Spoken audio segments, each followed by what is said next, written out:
이번 한 주 동안 우리가 은혜라는 제목으로 우리가 부모님께로부터 받은 여러 은혜도 있습니다만, 그런데 하나님과의 관계에 있어서 주님께서 당신의 사랑과 당신과의 관계를 표현하실 때 부모 자녀라는 관계를 성경에서 아주 빈번히 아주 중요한 비유로 성경 전체가 이렇게 보여주고 있습니다.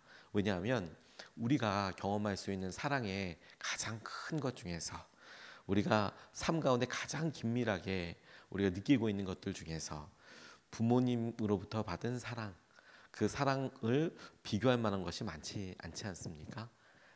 운명적인 사랑, 왜 태어날 때부터 이 사랑이 부모로부터 일방적으로 시작이 되었으니까, 아니 태어나기 전부터 우리가 어머니 안에 뱃속에 있을 때부터 그 사랑과 관심이 계속 되어서 이어져 온 것이니까 끊을래야 끊을 수 없고, 시작된 놀라운 사랑에 대해서 설명할 때 하나님과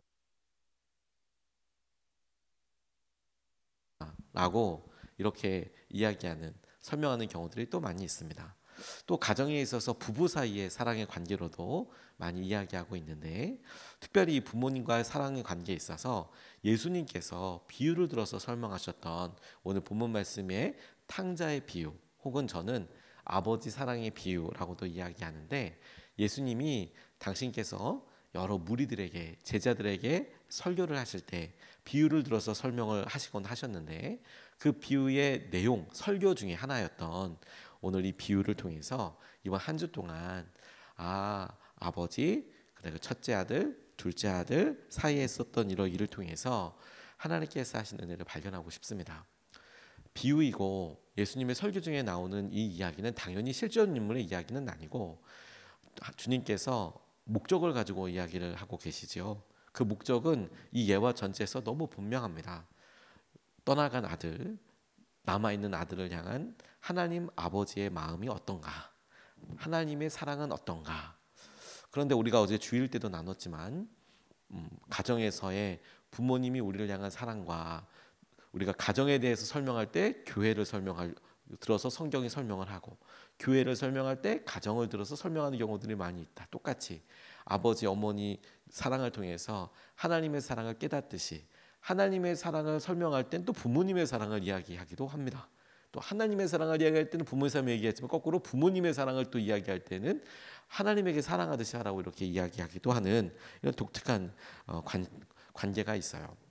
영화로 만들어 본다면 등장인물들은 당연히 아버지, 첫째 아들, 둘째 아들, 그리고 본문에서는 보이진 않지만, 대사는 없지만 일자리를 주었던 주인도 있을 것이고, 그리고 첫째 아들에게 말을 전했던 하인도 있을 것이고, 그리고 돈을 탕진하게 했던 여인들도 있을 것이고, 친구라고 불릴 법한 사람들도 아마 나왔을 겁니다.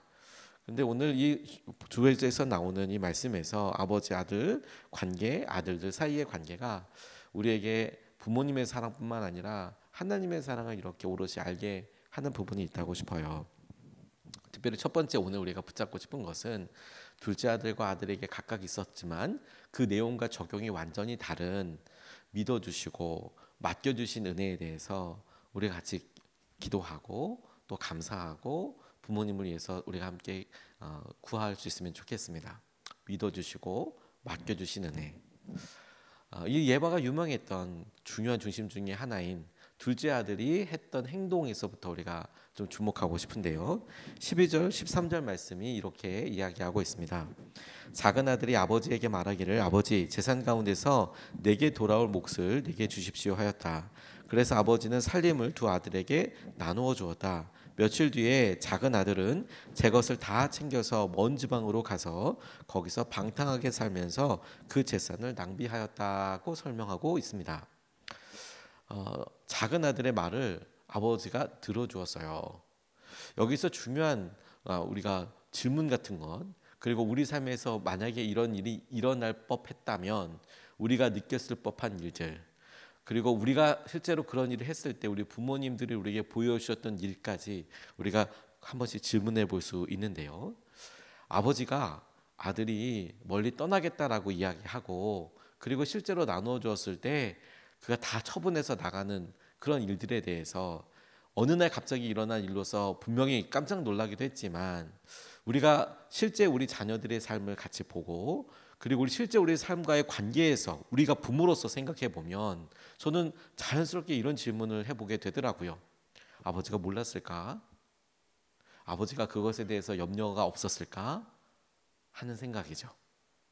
그러니까 다시 말해서 이 일이 아들을 달라고 하니까 줬는데 아들이 그냥 싹 무시하고 떠났다, 이렇게 성경이 이야기하고 있지만 실제로 우리가 부모와 자녀 사이에서 경험되는 일을 보면 우리가 자녀에게 큰 재산을 뭐 맡길 때나 혹은 굉장히 중요한 결정권을 맡길 때나 혹은 알아서 네가 정리해라라고 이야기할 때 부모가 너 줬으니까 이제 네가 알아서 하는 거야. 나는 마음이 아무렇지도 않아. 네가 어떻게 해도 괜찮아.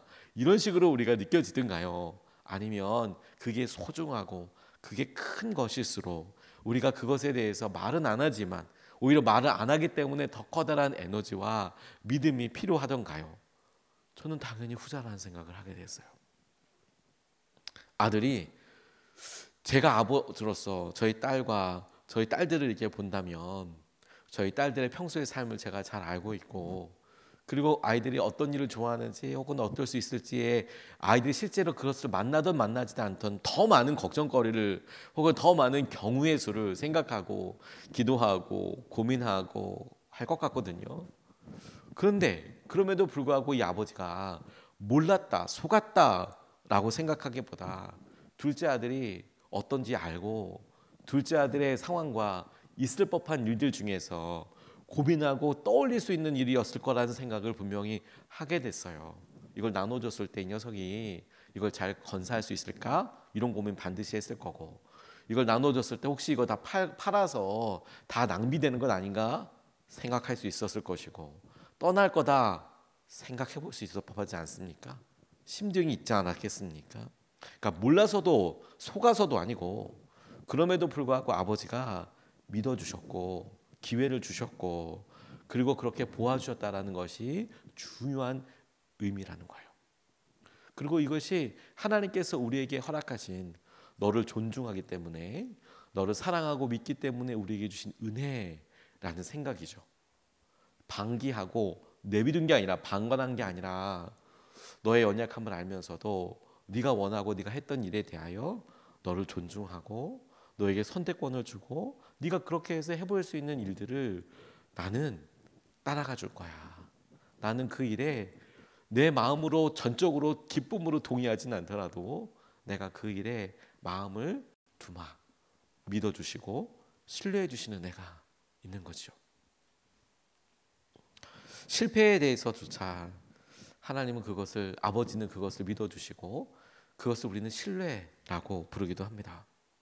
경남 상천에 유명했던 분들 중에서 뭐 박항서 감독도 있지만 그 중에 어느 소장론 하면서도 아버지와 아들이 이렇게 아버지가 아들을 중학교를 보냈는데 그 아들을 대구로 유학을 보냈답니다. 이 어린 아들이 어리니까 자기 삶이 통제가 잘 안 됐나 봐요. 자기 삶의 정리가 잘 안 됐나 봐요. 고향에서는 똑똑하다 싶어서 대구로 이렇게 산청에서 대구로 보냈는데 막상 대구 가서 중학교 생활을 하다 보니까 나요 어리고 부모님이 힘들어하는 거 모르진 않았는데 열심히 하지 않게 됐다는 거예요. 공부를 하지 않았답니다. 그랬더니 1학년 여름방학 때 성적표가 짝깍 나오지 않겠습니까? 그랬더니 1학년 반이 8반 중에서 석차가 나왔는데 꼴등이 된 거예요. 반 꼴등 68명 중에서 68명 꼴찌를 했답니다. 이 성적표를 가지고 중학교 1학년인데 아직 어리지만 그래도 느낌이 쎄하지 않습니까? 이거 가지고 집에 돌아가면 우리 아버지 소장농이고 머슴이고 그래서 가는데 이거 어떻게 할까 싶어서 이 성차 기록란을 고쳤다는 겁니다. 1등으로 68에 68이 아니라 1로 바꿔서 칼로 잘 긋어서. 근데 아버지와 어머니는 보통 학교, 우리 소학교, 우리 초등학교도 나오지 않은 상태였고 그래 1등으로 고친 성적표를 알아차리지 못했답니다. 참으로 다행한 일이라고 본인이 생각했고 앞으로 봐야지 하면서 아버지가 기뻐하시면서 이번에는 1등을 어떻게 했는가 봐 이렇게 생각을 했다는 거예요. 주위에 친척들이 오니까 아이가 1등에서 왔다고. 그러니까 이 주위에 있는 친척들과 여러 사람들이 그럼 잔치라도 해야 되지 않겠냐고. 그래서 그 집에 정말 가난한 삶의 유일한 재산이었던 돼지 한 마리를 잡아서 한 마리밖에 없는 돼지를 팔아서 아들 1등 했다고 마을 잔치 했다는 겁니다. 이 아들은 거의 죽어 나가는 거죠. 아버지, 그러면서 이거 어떻게 하면, 이거 이러면 안 되는데, 본인이 그 고기가 넘어갔겠습니까? 그런데 아버지가 그렇게 잡아서 그렇게 했다는 겁니다. 근데 이 충격적인 사건 이후로 이 아들이 실제로 돌아가서 진짜 이렇게 하면 안 되겠다, 또 이러면 안 되겠다 싶어서 정말 열심히 공부했다는 거예요. 정말 열심히 공부해서 17년 후에 그렇게 공부를 해서 대학 교수까지 됐답니다.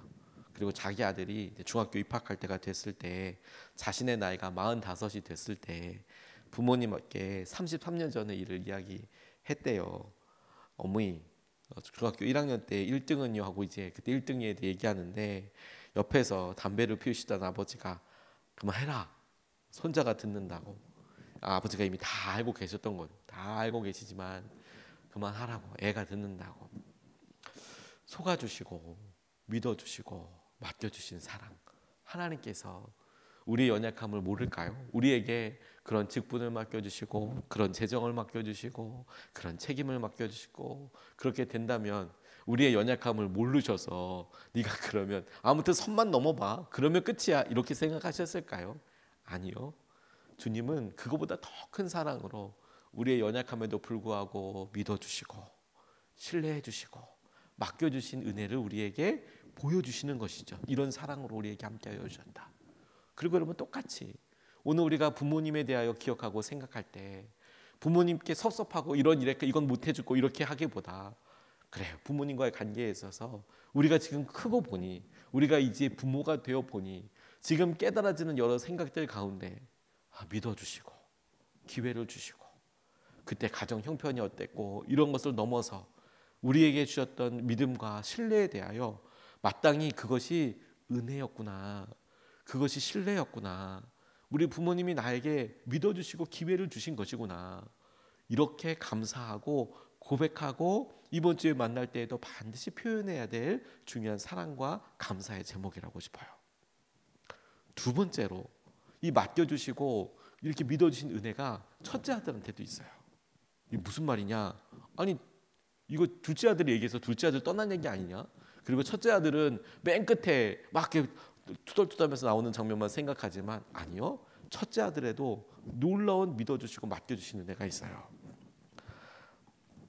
다시 한번 12절 13절 말씀을 보면 이렇게 나와 있습니다. 작은 아들은 아버지에게 말하기를, 아버지, 재산 가운데서 내게 돌아올 몫을 내게 주십시오 하였다. 말한 사람은 누구? 둘째 아들. 그래서 아버지는 살림을 두 아들에게 나누어 주었다. 받은 사람은 누구? 큰 아들, 작은 아들. 말한 사람은 둘째 아들, 받은 사람은 첫째 아들, 둘째 아들.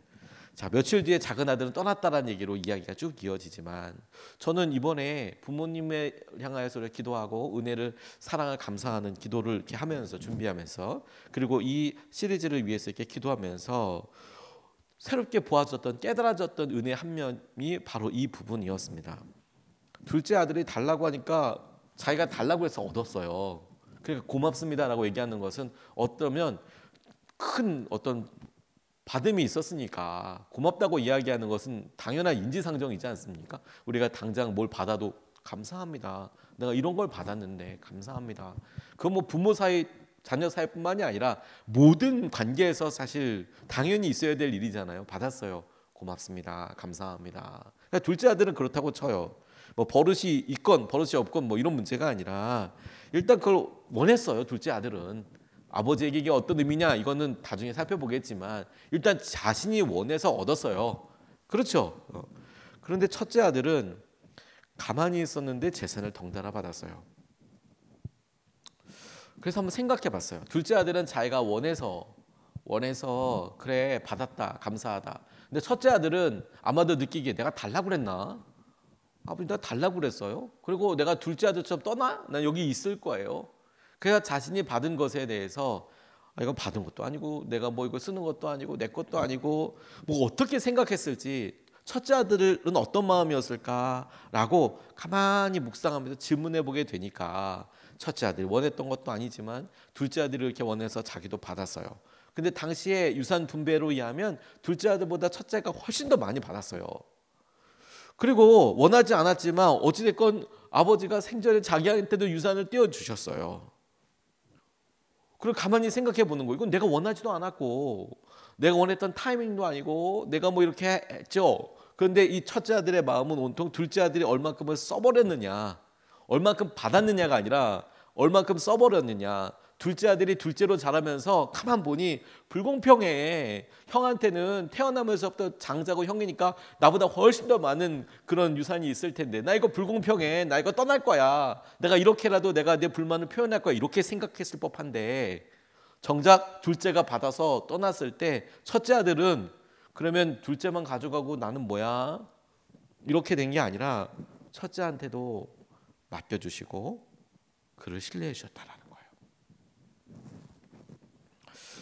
저는 둘째 아들의 성품과 마음을 알았듯이 이 아버지가, 이 비유한 아버지가 첫째 아들의 마음과 성품도 상황도 살폈을 거라고 생각이 들어요. 둘째 아들 가만 가져가면 첫째 아들 난리 나겠다라는 생각을 해보지 않았을까요? 하나님은 가만히 보니까 그런 마음을 살펴주신 거라고 생각이 들었어요. 하나님은 우리의 마음에 그가 원하지도 않았지만 그를 위해서 믿어주시고 맡겨주신 은혜가 있더라고요. 이것을 알아차리는 방법은 우리가 똑같이 부모가 되어 보니까 알겠더라고요. 섭섭하다고 생각했지만 가만히 보니까 덩달아 누리는 은혜가 있더라고요. 제가 말씀을 마무리하고 준비하면서 그렇더라고요.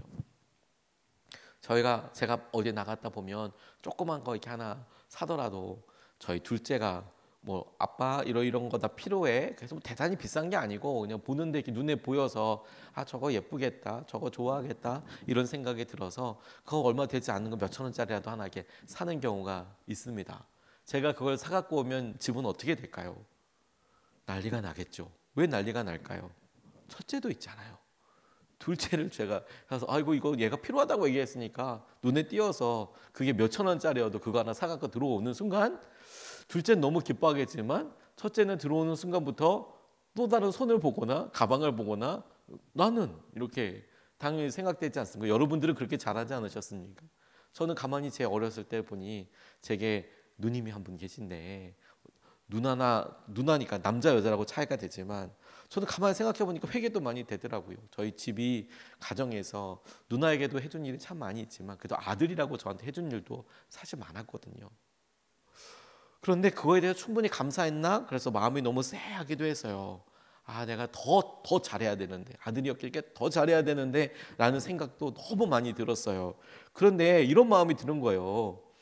그 아이가 하나만 주고 이렇게 한 게 아니라 가만히 누나와 저를 보니까 심지어 제가 더 챙김을 받았음에도 불구하고 아버지나 어머니가 나가서 누나를 위해서 뭐 하나 사올 때 가만 보면 내 거는 항상 챙겨주셨더라고요. 내 거는 좋은 거 나쁜 거 내가 그걸 원했건 아니건 아버지 어머니가 누나 거 사면서 내 것도 나 이거 심지어 누나가 그걸 원했고 내가 그 필요하다고 해서 사왔더라도 내 거는 뭐 비싼 거 사와도 내가 그건 난 안 필요하고 난 그거 원하지도 않았다고 하더라도 항상 그렇게 챙겨주시고 항상 그렇게 사랑을 표현해 주셨다고. 우리는 항상 늘 부모님 딴 사람만 해주고 나는 안 해줬다고 생각을 하는 그런 만화에서 섭섭만 해. 나는 가만 생각해 보면 언니한테만 잘해준 거야, 누나한테만 잘해준 거야, 동생한테만 잘해준 거야. 나는 섭섭해. 실제로 받은 게 그래요, 목사님. 이렇게만 접근하지만 그게 아니라 우리가 이 부모님을 놓고 생각해 보니 가만히 보니 아 그래 내가 필요하지도 않고 이야기하지 않았다 하더라도 둘째 때문에 첫째도 믿어주시고 맡겨주시고 했던 것을 이제는 은혜라고 이해하게 되지 않을까? 아 그것이 보이지는 않지만 부모님의 사랑을 통해서 우리에게 보여주시고자 싶었던 진짜 은혜인 건 아닌가? 어렸을 때는 이런 책임을 받게 돼서 아 싫다고 둘째는 떠나지만 난 떠나지도 못하니까 자유함이 없었어 이거 진짜 준 거 맞냐고 이렇게 투덜투덜 대는 것에서 이제 우리가 부모가 되고 나니 그 마음을 알아 살피는 것이죠. 그래 첫째 있을 때 둘째 생기고 둘째 있을 때 첫째 생기고 하나님께서 이렇게 보실 때 이 집사님 챙기다가 김 집사님 챙기는 거고 김 권사님 챙기다가 박 권사님 챙기는 거고 하나님께서 우리 가운데 그렇게 우리가 원하지 않고 우리가 바라지 않았음에도 불구하고 허락하여 주신 믿어주시고 맡겨주신 은혜가 있더라고요. 그 은혜를 감사할 뿐만 아니라 오늘 우리가 이 부모님을 특별 기도하면서 이제는 언니한테만 잘해주고 나는 맨날 집에서 업둥이처럼 이렇게 자랐다고 생각하는 것에 한 걸음 더 나아가 가만 보니 맡겨주시고 믿어주시고 챙겨주시고 허락해 주신 은혜를 이제 고맙다고 감사하다고 하나님께 고백할 뿐만 아니라 우리 부모님을 향하여서도 마음을 열어 감사하고 기도하며 또한 부모님을 위해서 기도할 때 꼭 중요한 마음으로 축복해 달라고 함께 붙잡고 기도해야겠습니다. 두 가지 말씀을 나눴습니다. 믿어주시고 맡겨주신 은혜인데 첫 번째 둘째 아들에게 보여주신 은혜는 걱정되고 염려되는데도 믿어주시고 맡겨주시는 은혜가 있어요. 첫째 아들을 보니 본인이 말하지 않았는데도 챙겨주시고 허락해주시는 은혜가 있더라고요. 이것을 붙잡고 두 번 나눠서 같이 기도하겠습니다. 첫 번째, 실패와 고통조차 신뢰해 주셨던 부모님께 감사합니다. 여러분, 우리가 내 맘대로 할 거야 우리 젊었을 때 그렇게 얘기했을 법한데 그때도 비록 우리가 어떤 여러 상황들과 사연들이 있지만 이거 지나고 우리가 부모가 돼 보니까 믿어주시고 신뢰해 주시고 또 우리를 믿어주시고 여전히 기회를 주시는 주님을 또 보게도 되지 않습니까? 우리 부모님께 주님 우리 실패와 고통조차도 신뢰해 주셨던 부모님께 우리가 감사드리고 또 주님 이런 일을 통해서 우리를 믿어주시는 주님을 붙잡게 해주십시오. 또 우리를 여전히 믿어주시고 기대해 주시는 부모님을 붙잡아 주십시오. 우리가 첫 번째로 같이 함께 기도하시겠습니다.